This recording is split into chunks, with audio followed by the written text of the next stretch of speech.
Welcome back to this series of Light Reading executive interviews. Terry Sweeney here with Light Reading, and joining me now is Jeff Jakab, Director of Hardware for IP Networks at Nokia. Jeff, thanks for joining us today for this. Thanks for having me here. Nokia has just launched its fifth generation of FP silicon.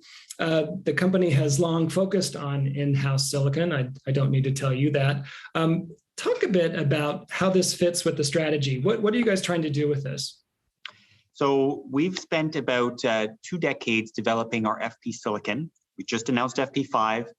In those 20 years, IP networks really have emerged as essential to our lives. IPTV, triple and quadruple play. They're also at the heart of a lot of 4G and 5G mobile transport networks. Our focus is really on service provider, where investment protection and longevity are really key points.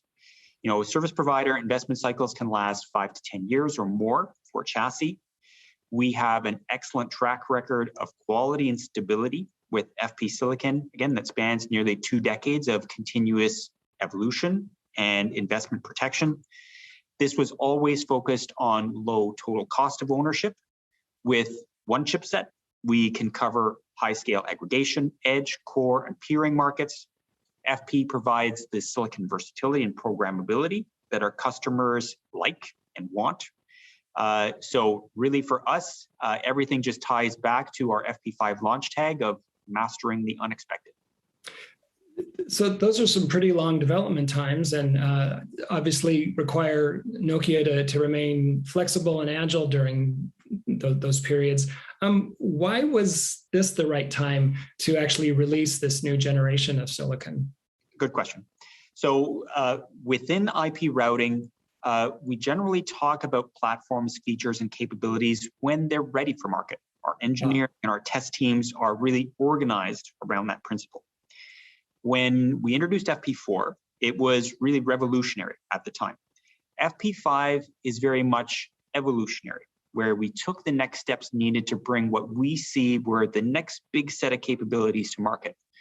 What we delivered with FP5 was built on the innovation of FP4, plus with the right technology cycles for aligning Nokia to go and, again, bring a lot of firsts to market. So these include high-density QSFP-DD 800, 100 gig SerDes, next-generation HBM memory, flow-based encryption. These are all key things, again, it was just the right time for all of them. Plus, I'd say we learned a lot from the pandemic.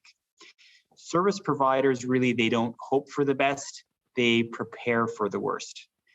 So this, in our view, really requires some extremes for performance, security, and reliability. FP5, like every generation before that, it's a network processor, which means it has a completely programmable data path. We can change table sizes, the number of TCAM lookups, the order of TCAM lookups, and really adjust the data path irrespective of how next-gen networking standards evolve. That versatility is really the reason why FP customers have stayed with us over many generations. Orange France is a great example of just one of those customers. So what we can offer, both new and old, is really a clear and straightforward path to the future with cutting-edge platforms that meet their asks for low power, more speed, capabilities, and security across a range of platforms, scaling from 2.4 to 230 tera. I'm glad you mentioned FP4. It's, of course, still generating lots of traction with customers. What does this next generation offer? So with FP4, we showed that operators can really get flexibility and capability without compromising on speed. FP5 really extends that even further. So the differentiators for FP5 for us are clear. Speed is nothing without predictable behavior, and FP5 offers both increased capacity and performance. Added security and resiliency are the other major add-ons with FP5. Cyber attacks are not going away and are only increasing in scale and size. FP5 delivers functions to address that, in addition to flow-based encryption. Plus, we also offer the sustainability contribution of lower power, which means lower cost. We've been doing this for 2 decades. And within our product portfolio, we have the longest supported and upgraded routers across all vendors. So our experience with longevity and investment protection really can't be surpassed. FP5 is plus, in addition to that, 100% backwards compatible with no feature phase-in. It's designed to allow for growth and progression without rip and replace. Another feature that you're touting is the lower power consumption. Tell us a bit about how you're accomplishing that. So with FP5, we're reducing power consumption by 75% while constantly increasing capacity 3 times. And we're doing this while maintaining the same power envelope compared to FP4. So overall, we're talking about FP5 power consumption on the order of 0.1 watts per gig typical, and that's full featured.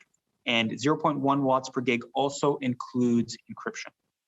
So if you contrast that to lean core and merchant silicon, we're delivering exceptional capability and low power without the inherent trade-offs that come with each of those other silicon types.